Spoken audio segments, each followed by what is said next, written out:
Bonsoir, bonsoir à tous et à toutes vous qui allez me suivre ce soir.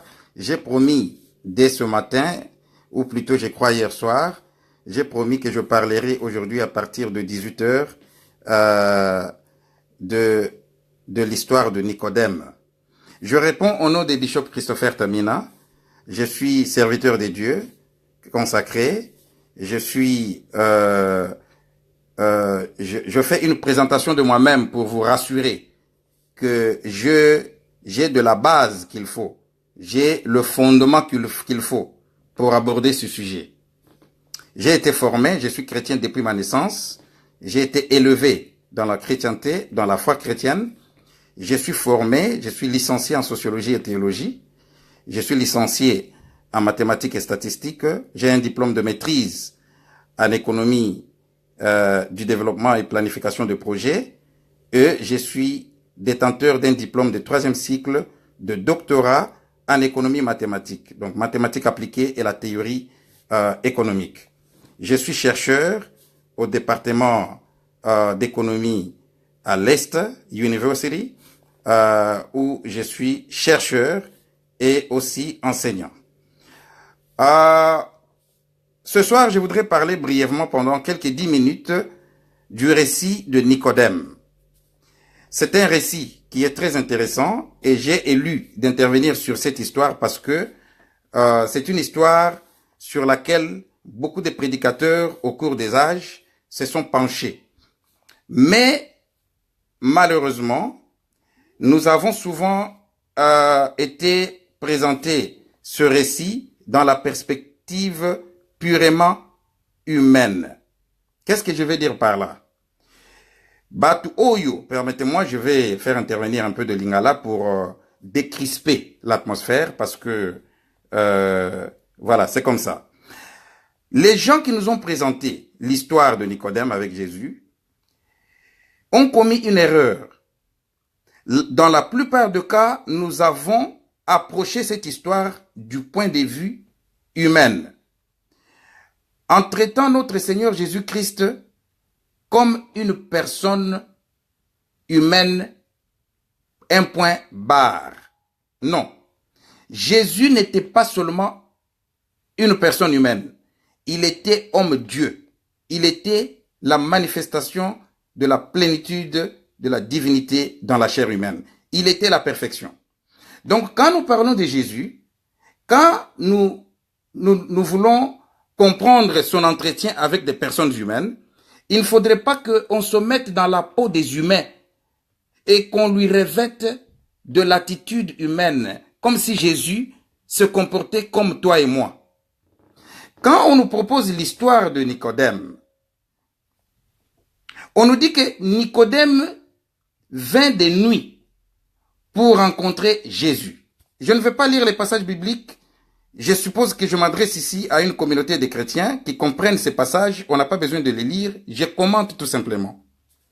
Lorsque Nicodème vient à Jésus, les gens estiment que Jésus est comme toi et moi, plein d'imperfections, de préjugés, d'orgueil, de jalousie, de haine, de mépris de l'autre. Alors on pense que dans l'entretien de Jésus avec Nicodème, Jésus s'est moqué de lui. C'est une histoire très intéressante. Hein? Nicodème rencontre Jésus. Il lui dit, « Maître, que puis-je faire pour entrer dans le royaume des cieux ?» C'est dans Jean chapitre 3, verset 16. Alors Jésus lui dit, si un homme, en vérité, si un homme ne naît de nouveau, il ne peut entrer dans le royaume des cieux. Il ne peut hériter le royaume des cieux.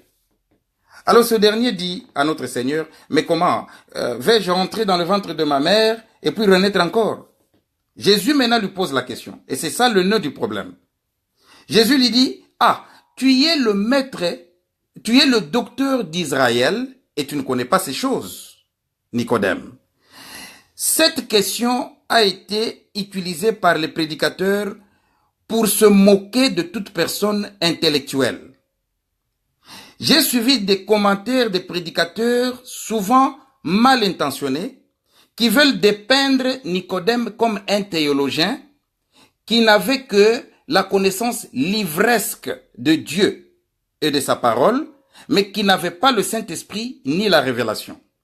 Ils dépeignent Nicodème comme tel. Et ils veulent nous convaincre que Jésus s'est moqué de lui. Non, Jésus ne pouvait pas se moquer d'une personne parce qu'elle est ignorante. Parce que Jésus est Dieu. Et en tant que Dieu, il est omniscient, c'est-à-dire plein de connaissances. Et en sa qualité, il ne peut pas se moquer ni de Nicodème, ni de toi, ni de moi. Parce qu'à ses yeux, nous sommes tous des ignorants. Ça, c'est le premier argument. Le deuxième argument que je donne pour dire que Jésus ne se moquait pas de Nicodème, c'est que Jésus était Dieu. De par sa nature, il ne peut pas se moquer de quelqu'un. Ce n'est pas dans la nature des dieux de se moquer de quelqu'un. Ça, c'est une émotion humaine qui ne relève pas des attributs divins. Dieu ne se moque pas des gens. Ok? Dieu est Dieu. Il ne pouvait pas se moquer de Nicodème. Maintenant, la question que nous devons nous poser, pourquoi Jésus a-t-il dit à Nicodème, « Tu es le docteur d'Israël et tu ne connais pas ces choses ?» Comprenez qu'il dit à Nicodème, « Tu es le docteur d'Israël ». Commençons d'abord par le mot Israël. Pourquoi il ajoute le docteur d'Israël? Comprenez que au temps de Jésus, il y avait une scission. Il y avait le royaume du nord qui était le royaume d'Israël, Éphraïm, et le royaume du sud qui était appelé le royaume de Juda. Beaucoup de chrétiens ne savent pas ça. Mais Israël s'était scindé en deux royaumes depuis 7e siècle avant Jésus-Christ. Après la mort de Salomon, le royaume s'est scindé en deux. Donc il y avait le royaume du nord, le royaume d'Israël, qu'on appelait les Galiléens, et le royaume du sud où on retrouvait la tribu de Juda, de Lévi et puis de Benjamin. Donc quand Jésus appelle Nicodème, tu es le docteur d'Israël, ce n'est pas par hasard. Il l'identifie non pas à Juda, non pas au royaume d'Israël du nord, mais il l'identifie à l'Israël de Dieu, dont il est question dans Ephésiens chapitre 6, verset 16, où Paul dit, vous donc qui avez cru dans le Seigneur, vous êtes Israël de Dieu. Israël de Dieu, c'est-à-dire le peuple de Dieu, que Dieu sait racheter lui-même. Quand Dieu a appelé Israël comme un peuple, il l'a pris comme un peuple à part. Il a dit, je vous ai choisi pour que vous puissiez manifester ma gloire, pour que vous puissiez montrer ma gloire à d'autres nations. Et vous savez que Israël, c'est Jacob. C'est le nom que l'ange a donné à Jacob quand Jacob a dit à l'ange, je ne te laisserai pas à moins que tu ne me bénisses. Et Israël veut dire c'est lui qui a combattu avec Dieu et avec les hommes et qui a été vainqueur. Et quand Israël, Jacob est né, il est né avec son frère, ils étaient jumeaux. Et la Bible dit qu'à la naissance, suivez-moi très bien, vous allez comprendre pourquoi Jésus a dit à Nicodème, tu es le docteur d'Israël. À la naissance, pendant que les deux enfants étaient les enfants étaient encore dans le ventre, au sein de leur mère, et qu'il y avait gestation. On ne savait pas qui allait sortir le premier. La femme accoucheuse a dit, il y a deux nations dans ton sein. Écoutez bien le mot nation. Il y a deux nations dans ton sein. Donc Israël, Jacob, représente une nation. Et son frère, Ésaü, représente aussi une nation. Alors, quand il naît, Jacob, c'est une nation. Mais quelle nation? De quelle nation s'agit-il? De la nation d'Israël. La nation que Dieu choisirait plus tard pour manifester sa gloire. Comprenez que pendant qu'il était dans la fuite, il fuyait loin de son frère, après avoir obtenu la bénédiction. Que les gens disent faussement qu'il avait volé. Non, il n'avait jamais volé. C'était sa bénédiction de droit, parce que Ésaü l'avait passé. Il lui avait passé le droit d'aînesse. Et quand il fuyait, il est arrivé quelque part, il s'est endormi. Il a posé sa tête sur une pierre. Et la Bible dit que cette nuit-là, il vit une échelle sur la pierre où il avait sa tête. Et il a vu les anges monter et descendre sur l'échelle. Les anges. Qu'est-ce que ça veut dire? Dieu est en train ici de montrer la prophétie qu'il construirait une nation qui lui appartient à partir de cet homme. Une nation qui lui appartient, lui, Dieu. Maintenant, Nicodème était qui? Ici, nous avons compris pourquoi Jésus dit tu es le docteur d'Israël. Parce que Nicodème était docteur, il était juif. Et donc, étant juif, il était de la descendance de Jacob. Et étant de la descendance de Jacob, il était israélite. Et donc, tout ce qu'il pouvait faire, il ne pouvait le faire qu'en rendant gloire à Dieu, en restant fidèle à l'esprit de ces dieux-là. Le Dieu qui a fait la nation, qui a bâti la nation d'Israël, dont lui, Nicodème, était citoyen. Alors, Nicodème était qui? Il était docteur de la loi. Maintenant, parlons de la loi. Nous avons parlé d'Israël, parlons de la loi. Plusieurs estiment que quand on dit docteur de la loi Nicodème, ça veut dire qu'il était théologien. Non. Je vous propose un autre entendement ce soir. Nicodème n'était pas théologien. Parlons de Nicodème. Qui était-il? Docteur, à cette époque-là, est un mot grec qui veut tout simplement dire enseignant. Donc, il enseignait la loi. Mais quelle loi enseignait-il? Nous avons supposé tout simplement qu'il enseignait la loi de Dieu. Oui et non. Je vais m'expliquer. Commençons d'abord par l'histoire du peuple hébreu. Quand ils sont sortis de l'Égypte. Mais ils avaient des personnes qui avaient la responsabilité de noter, d'écrire la loi de Moïse partout où ils sont passés. Ils écrivaient. Toutes ces lois, plus de 642 lois que nous répertorions dans la Pentateuque, c'est-à-dire les 5 livres de Moïse. Mais qui ont écrit ça? Ce sont des scribes. Et les scribes, c'est une tradition qui est venue d'Égypte. Ils ont appris ça en Égypte. Et c'était des intellectuels qui écrivaient, tout simplement. Il n'y avait pas jusque-là un élément de spiritualité attaché à ce travail-là. Et donc les scribes d'Israël, c'était des intellectuels qui recopiaient tout simplement la loi de Moïse. Et quand ils recopiaient la loi de Moïse, ils devaient prononcer chaque mot qu'ils écrivaient. C'est ainsi qu'au fil des années, ils ont acquis la maîtrise de la loi. Ils ont mémorisé. Et avec le temps, ils ont commencé, eux aussi, à enseigner à d'autres personnes la loi de Moïse. Mais j'insiste que ce n'étaient pas des personnes spirituelles, c'était des intellectuels. Pourquoi j'insiste sur cette différence? Parce qu'il y a ce qu'on appelle le monde séculier et le monde sacré. Lorsque on te parle d'un pays laïque, qu'est-ce qu'on est en train de dire? On est en train de te dire que ce pays-là, Dieu ne règne pas. Il y a séparation du pouvoir politique et du pouvoir religieux. La séparation de l'État et de l'Église. On appelle ça un pays laïque. C'est-à-dire un pays où Dieu n'a pas le dernier mot. Ce sont des personnes humaines qui décident comment ils vont marcher. Ça, c'est très important, cette nuance.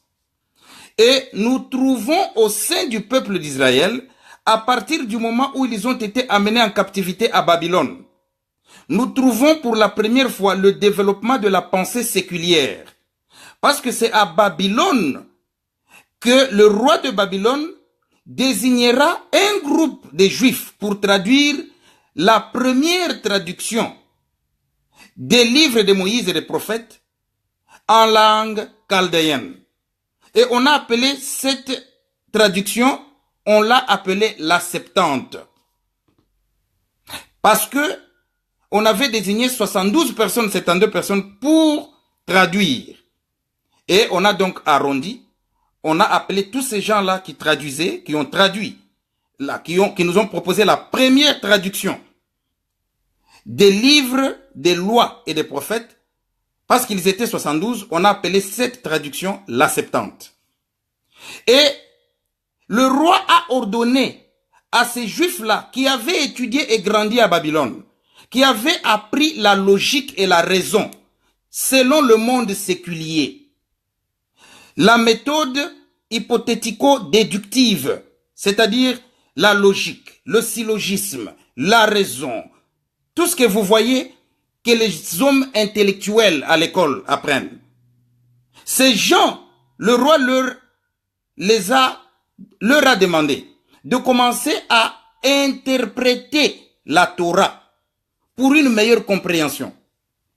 Et ils ont commencé à interpréter la Torah. C'est là le début de la tradition rabbinique. C'est pourquoi la tradition rabbinique est toujours liée à Babylone. On dit toujours Babylonian Rabbinism. Donc le rabbinisme babylonien.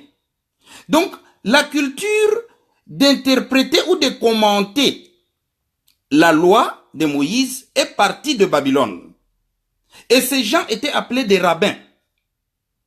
Et c'était des juristes. C'est pourquoi je vous ai dit qu'il faut différencier entre le monde spirituel, le monde sacré et le monde séculier.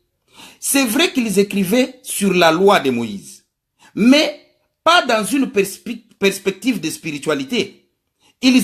D'abord, ils ne croyaient pas que la loi de Moïse venait de Dieu. Je vous informe. Allez vérifier. Je vous informe que le rabbinisme, les rabbins ne croyaient pas au sens sacré des Écritures. Ils croyaient que la loi était produit de personnes humaines qui ont décidé pour le bon fonctionnement d'une société, qui ont décidé tout simplement de voter des lois. C'était ça ce que les rabbins, les docteurs de la loi croyaient. Ils ne croyaient pas que la loi de Moïse venait de Dieu. Donc, ils n'étaient pas des théologiens. Ils ne croyaient pas en l'inaliénabilité des Écritures. Inerrancy, comme on dit. Ils ne croyaient pas que les Écritures sont parfaites, n'errent pas. C'est pourquoi ils se permettaient de commenter comme ils voulaient. Chaque érudit rabbin pouvait proposer une interprétation. Alors quand Jésus voit Nicodème, il lui parle dans un langage spirituel. Nicodème ne pouvait pas comprendre parce qu'il n'était pas théologien. Il était juriste. Il pratiquait la loi, il enseignait la loi, mais dans une perspective de juridisme. Pas de théologie. J'insiste sur ça. Je vais vous proposer un exemple. Le professeur de droit à l'université enseigne la loi contre le vol. Que tu ne peux pas voler, que tu ne peux pas commettre un crime, tu ne peux pas tuer. Mais tout ce qu'il enseigne dans son département de droit. Mais le pasteur aussi l'enseigne. Le théologien aussi l'enseigne. Mais ce sont deux perspectives différentes. L'un ne croit pas en Dieu. Il enseigne ça comme une science séculière. Mais l'autre qui est théologien ou pasteur, lui, il prend ça comme une loi qui vient de Dieu. C'est ça la nuance. Nicodème enseignait la loi, mais comme un juriste, un docteur de la loi, c'est-à-dire juriste, pas comme un sacrificateur. Le sacrificateur, lui, il enseignait la loi en tant qu'un oint de Dieu, en tant que quelqu'un que Dieu a désigné. C'est ça la différence. Vous regardez dans tout l'Ancien Testament, avant l'avènement de la pratique rabbinique, vous ne trouverez nulle part où Moïse s'est entretenu avec les rabbins. Les rabbins n'existaient pas en Israël. Ce n'était pas dans la culture d'Israël. Mais l'avènement des rabbins a commencé à prendre le dessus, surtout dû au fait qu'ils étaient sous l'emprise de l'Empire romain, qui eux-mêmes étaient encore des séculiers. Et c'est pourquoi le rabbinisme avait fait une montée terrible. Et Jésus est en train de dire à Nicodème, tu es le docteur d'Israël, c'est-à-dire tu enseignes la loi. Et tu ne connais pas ces choses. Tu ne connais pas les choses de l'esprit. En d'autres termes, Jésus est en train de lui dire, tu ne peux pas être un bon enseignant du droit si ton droit n'est pas fondé sur l'esprit du Créateur d'Israël. Parce que le fondateur de cette nation Israël dont tu es citoyen, c'est Dieu. Et donc, si tu veux vraiment enseigner le droit, la justice, tu dois comprendre l'esprit de celui qui a créé la nation d'Israël. Et son esprit est un esprit de justice. Son royaume est un royaume de justice. Jésus a dit, il a annoncé, il est venu nous annoncer le royaume de Dieu. Il a dit, croyez d'abord premièrement, recherchez premièrement le royaume de Dieu et sa justice. Regardez le et conjonction de coordination. Et sa justice. C'est-à-dire le royaume de Dieu est inséparable avec la justice de Dieu. Ça, c'est très important. Donc, tu ne peux pas croire en Dieu, mais ne pas croire en son esprit de justice. Quand Jésus était sur le point de partir, qu'est-ce qu'il a dit? Il a dit aux disciples, quand le Saint-Esprit viendra, il vous convaincra de moi, car je m'en vais au Père. Je saute cet aspect-là, on n'a pas de temps. Il vous convaincra du prince de ce monde, car le prince de ce monde, du péché plutôt, car le prince de ce monde est jugé. Je ne vais pas développer cela, on n'a pas le temps. Mais le troisième point, Jésus a dit, il vous convaincra de la justice. Donc le Saint-Esprit vous convaincra de la justice. La justice est un attribut fondamental, c'est l'attribut fondamental clé de notre Dieu. Notre Dieu est un Dieu juste.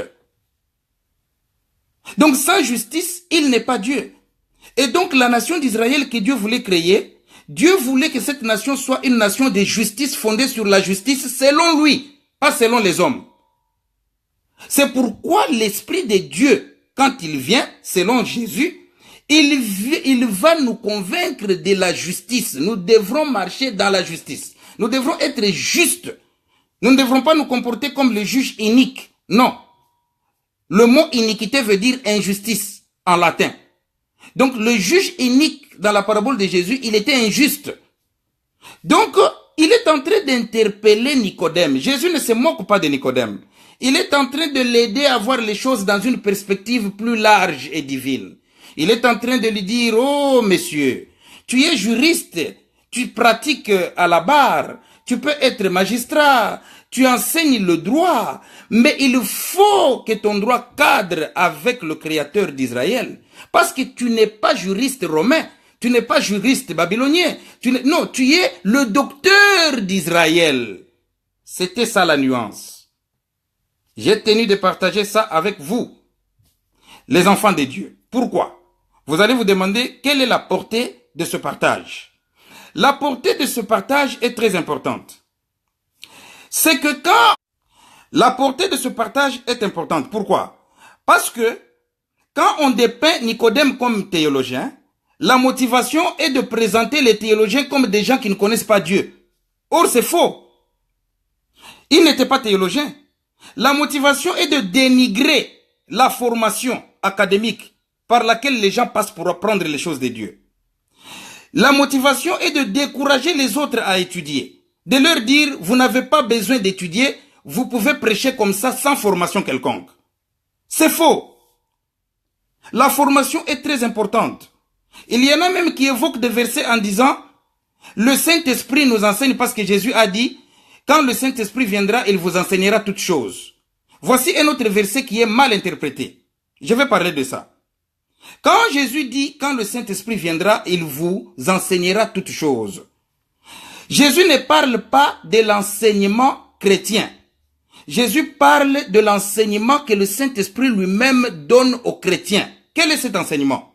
Cet enseignement se trouve dans Corinthiens chapitre 12 et dans Galates et dans Romains. Quel est cet enseignement?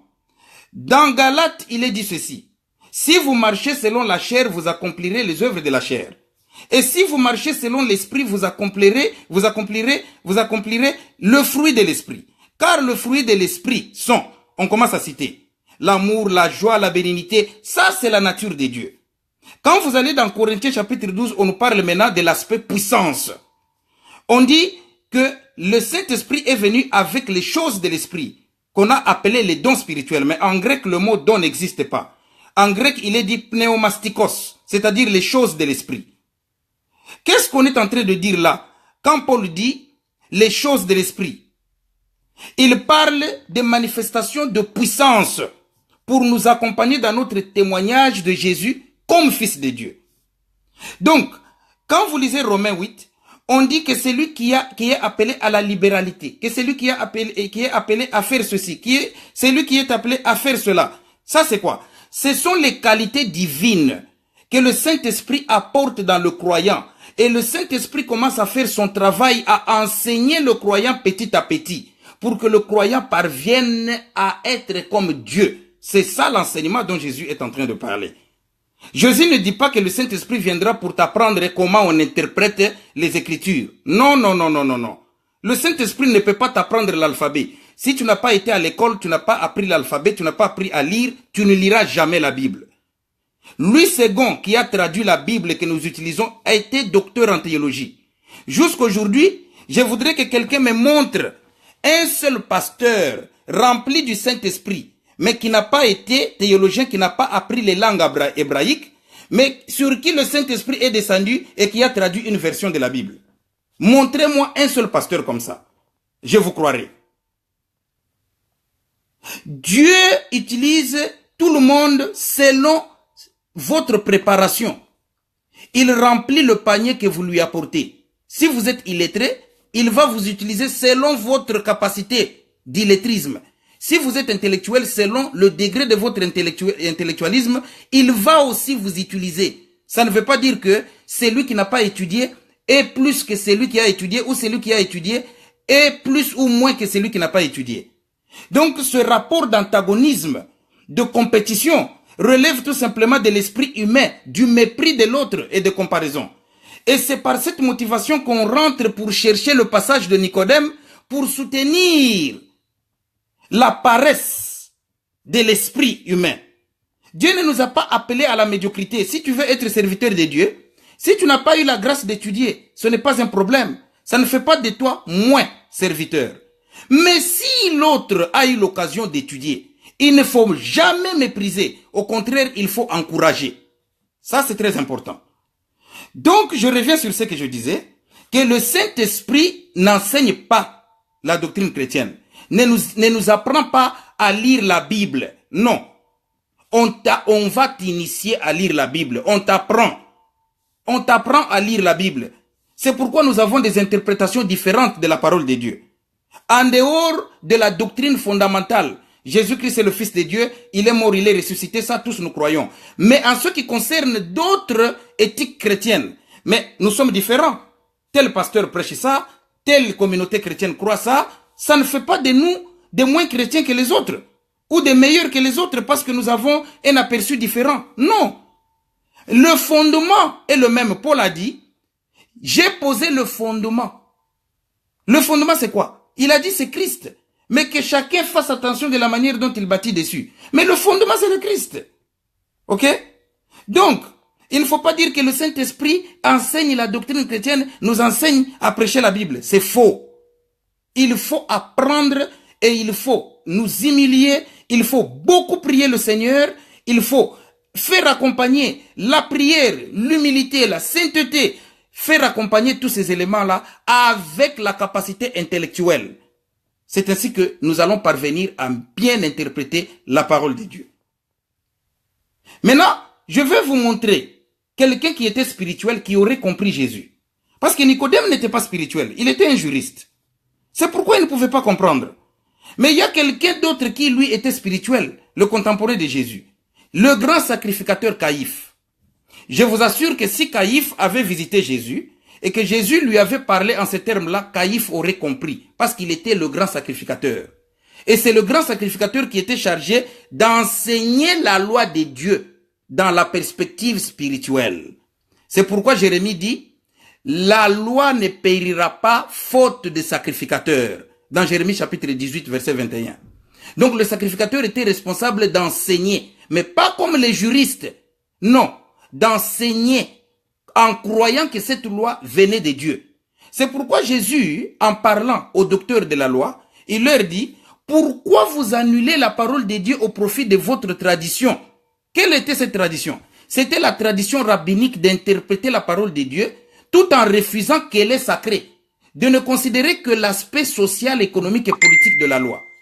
C'était ça, c'est dont Jésus parlait.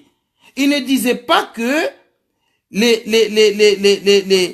docteurs de la loi étaient des théologiens. Non, ils n'étaient pas théologiens. C'était des juristes.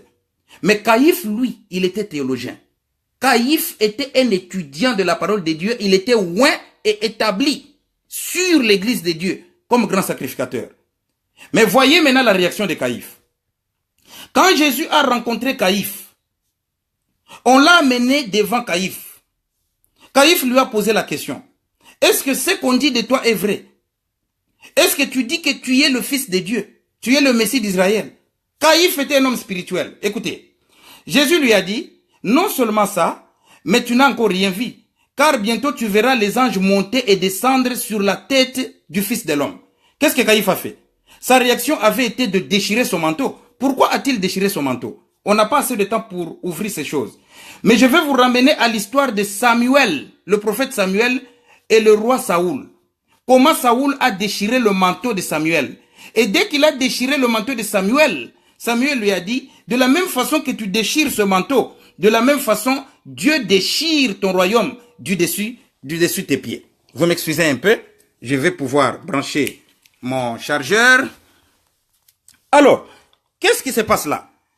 Donc, Caïphe comprend que Jésus est en train de dire qu'il est l'échelle sur laquelle les anges montaient et descendaient sur la tête de Jacob, Israël.